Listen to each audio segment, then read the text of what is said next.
Jadi sebenarnya itu tematiknya, dan pasti ini yang teman-teman paling tunggu-tunggu nih. Yang menarik yang mana sih jadi?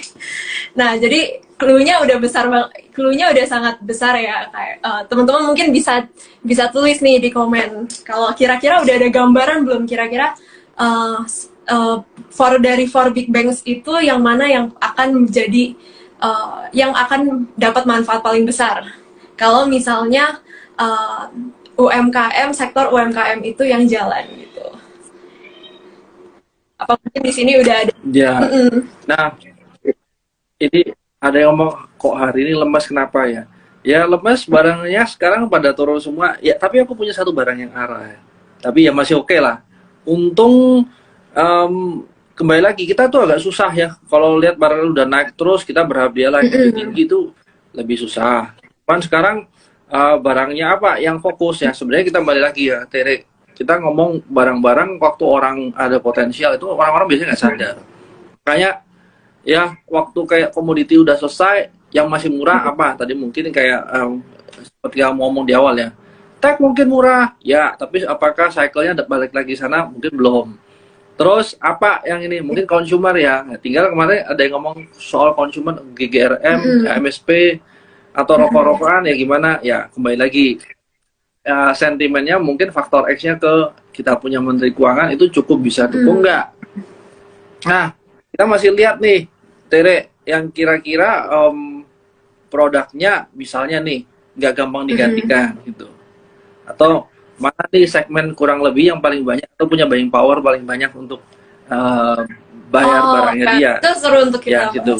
Niko, aku mau mention dulu nih kok. Teman-teman di sini ada yang udah jawab nih, pada jawab bener nih semua BBRI. Wah, oke nih. Jadi bener, semuanya bener ya. Kita ya, jadi BBRI ini kan kalau sektor UMKM itu exposure-nya yang paling besar ke sana ya kok ya. Nah, mungkin kalau ya, secara kalau Hans mungkin lebih ke saham-saham yang high beta ya kok ya. Kalau banking mungkin alpha ya, yang alpha biasanya aku lebih suka alpha. Karena balik lagi, kalau seumpamanya kita ngomong size dari trading tiap orang kan beda ya mungkin Tere ya. Buat orang yang mungkin untuk gerakin duitnya yang cukup besar, kalau problem nomor satunya jangan sampai waktu dia masuk tuh dia nggak bisa keluar.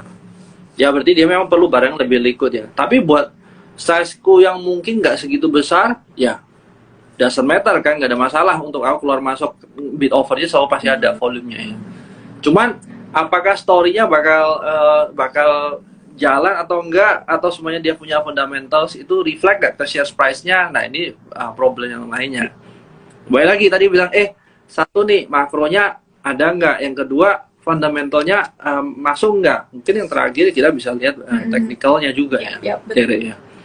Nah kalau kayak bicara BBRI ya kita boleh ngomong BBRI bagus ya, tapi kalau untuk harga sekarang ya aku lebih cari harga yang lebih murah gitu ya. Oke. Jadi emang Kohans ini appetite-nya lebih berbeda ya. Mungkin ada teman-teman yang kayak oh ya udah deh gue mau yang aman-aman, banking nggak apa-apa deh, mungkin bisa kasih cuannya 20-30% setahun ya, it's okay lah gitu. Nah tapi kan ini Kohans khusus yang mencari hunting saham-saham beggar ya. Cari barang-barang tuyul gitu ya. Siapa tahu ada ya kok ya. Tapi balik lagi. Siapa tahu di pasar Minggu ada. Iya. Bangkit dari kubur langsung beggar ya. Wah kayak saham apa? Ya. Ya nggak tahu kalau sebenarnya barang-barang. Oke, balik lagi. Kalau kita bicara barang naik udah jalan ya, sebenarnya yang paling enak adalah kalau memang pada jalan, let's say industri udah jalan. Yang paling mudah adalah cari yang lagged apa, atau yang paling yang belum naik, yang memang secara valuasi masih murah mungkin ya. Ya, kembali lagi kita sesuaiin nih duitnya, jangan misalnya ada yang ngomong, bank ini kan sebenarnya ada dua ya. Kita yang konvensional sama yang digital ya. Ceritanya harusnya masih nggak beda jauh ya. Tapi yang kemarin kita cerita yang tidak burning money aja juga suffer gitu. Nah, apakah ini kan kita tinggal Desember doang nih. Ya kemarin kalau kita ngomong awal tahun, itu satu tahun ke depan ya harusnya yang rasio itu modalnya 3T itu harus sudah terpenuhi ya.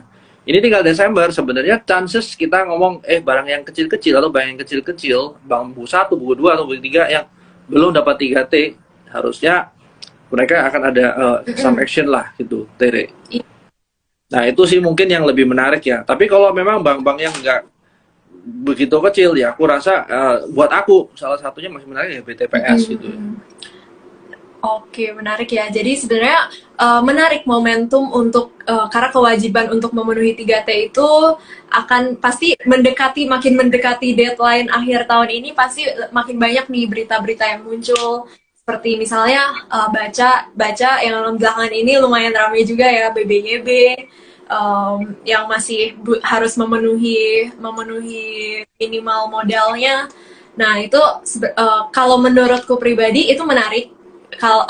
Menarik untuk kita manfaatin teknikalnya nih juga dan momentumnya. Tapi kalau untuk mau investasi jangka panjang, mau untuk kita betting on salah satu digibank atau apa, mungkin masih belum menarik sih buat aku kok. Karena sebenarnya kalau menurutku ya kalau kita lihat nih dari 4 big banks kita yang reputasinya sudah cukup lumayan baik ya, kayak misalnya BCA itu kalau ngomongin soal digibank sebenarnya mereka juga ada loh kayak BCA. Mereka mungkin masih paling bisa ya database-nya mereka ya. Makanya teman-teman kalau lihat ya sekarang itu buat contoh ya, ini kemarin ada yang buat rekening di kita ya, Tere. Jadi BCA itu kan ada BCA biasa sama BCA Blue. Nah, yang ya orang-orang mungkin belum begitu banyak ya gitu. Bahkan ya kalau kita lihat tuh, ada kah BCA Blue? Ternyata sebenarnya udah mulai jalan nih. Ya pembukaan rekening, ya register kan dia connect-nya pakai BCA, tapi BCA-nya ternyata BCA Blue gitu atau BCA digital. Nah ini kalau kita lihat dari BCA sendiri sehat ya. Kalau dia mau burning ke sana, dia nggak susah lah karena dana murahnya banyak. Betul. Karena dari liquidity, dari balance sheet itu mereka juga yang paling sehat kan ya. Dan selain BCA Blue, BRI ada Brimo, Mandiri ada Livin, BNI apa ya kok? Ya intinya mereka udah punya masing-masing udah punya digibanknya. Oh ya kok, ini baru banget nih 8.30. Dari tadi aku lihat mulu nih jamnya, karena deg-degan nih sama data inflasi. Ternyata ada keluar, actualnya ada di 7,7. Good news nih kok. Is it Turun kan? Turun ya. Sebenarnya kalau inline ya aku rasa nggak ada masalah ya gitu. Memang target mereka untuk ini. Tapi ingat ya, ini kan nggak berhenti sampai sekarang, itu sampai tahun depan sih Tere. Jadi ya selama inline in the short term ya pasti orang akan lihatnya bagus ya. Karena patokannya pasti market itu ke konsensus ya. Konsensus itu kan forecastnya di 8%, bulan lalu itu di 8,2. Wah, jadi ini udah turun dan lebih rendah dari konsensusnya. Jadi kita lihat market gimana responnya ya kok ya. Karena kan in the end kan targetnya The Fed itu kan ada di 2% ya kok ya. Jadi kita juga it's still quite some way ya, nggak langsung instan. Ibaratnya kayak minum obat ya kok. Minum obat naikin suku bunga, tapi nggak akan, emang tidak seinstan itu. Oke. Ini Iya, nah aku tanggepin dulu kayak IHSG-nya bentuknya double top ya. Sebenarnya nggak juga ya kalau aku lihat ya. Nah, kita lihat ya, selama ini IHSG itu kalau biasanya meninggalkan ruang gap ya, itu selalu ketutup ya, Tere ya.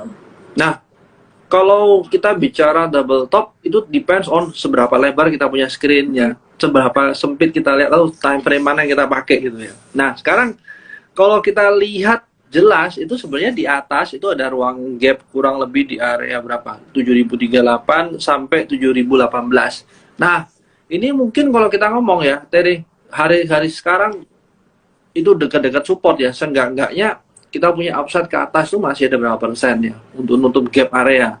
Tapi again, yang buat dia naik ini apa? Yang buat dia naik bisa aja barang-barang yang kayak LQ45 atau barang-barang yang ya intinya yang weightingnya cukup mempengaruhi reaksi IHSG gitu ya. Oke, jadi tadi Ko Hans bilang ini dia tidak membentuk double top ya kok ya. Tunggu ya, ini chartnya lagi. Oke, ini kalau buat aku itu bukan seperti double top. Ya kalau mau dipas-pasin ya bisa turunin aja time frame-nya, mungkin kita bisa kelihatan double top. Nah anyway, yang kita kemarin bicarakan, ya apa sih yang kita harapkan untuk IHSG naik ya? Berarti yang selalu satu ya, ranging jauh lebih bagus daripada dia buat low baru ya.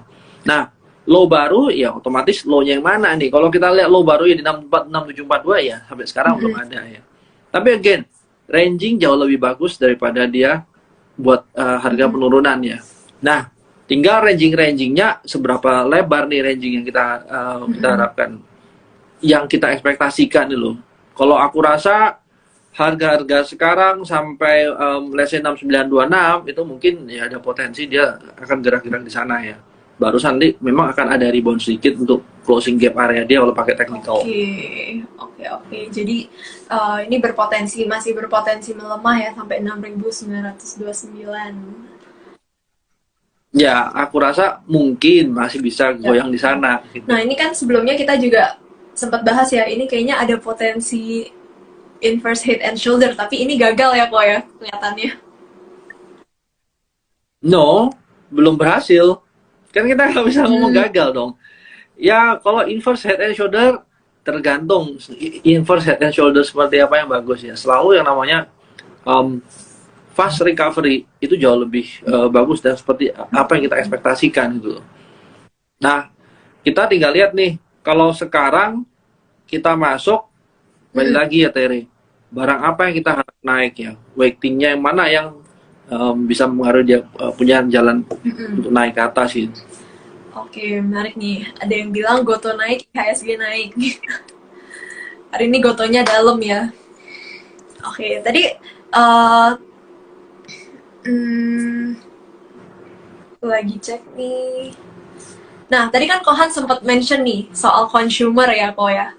Kalau dari top down-nya memang consumer ini adalah sektor yang dari tim analis kita yang paling bullish ya, Ko, untuk story tahun depan. Nah, mungkin bisa nih kita bahas soal consumer nih, Ko. Kalau dari Kohan, apa nih mungkin story yang menarik untuk consumer? Sebenarnya kalau kita lihat consumer itu dulu menarik, kita lihat karena apa ya, orang lihat consumer sebagai defensive stock ya. Terus juga kalau consumer kita lihat purchasing power dari kita punya itu besar atau enggak. Kalau purchasing power kita memang tidak besar, minimal kita harus punya quantity yang banyak, which is sebenarnya kita punya rakyat juga cukup banyak ya. Nah, cuma berapa fenomena terakhir ini yang buat orang punya consumer itu agak bedanya gini loh. Dulu orang nggak punya duit, cari yang murah. Begitu orang udah punya duit, naik kelas, besok kamu udah mulai pakai body shop. Mau turun lagi, nggak mau kan, karena aku udah punya duit nih. Nah, tinggal seberapa banyak barrier to entry-nya sih ya, Tere ya. Nah, kalau kemarin itu kan memang kita ngelihat yang model consumer ini kayak negatif growth ya. Nah, kalau sekarang aku rasa bukan cuma masalah negatif, dia kan dari low base, begitu dari low base itu akan lebih gampang kelihatan menarik ya. Gitu. Tahu-tahu earningnya sebenarnya contoh gini, aku punya pendapatan setiap bulan let's say 5 juta. Terus turun dari 5 juta jadi 1 juta. 1 juta naik jadi 2 juta, itu naiknya seakan-akan 100% kan Tere.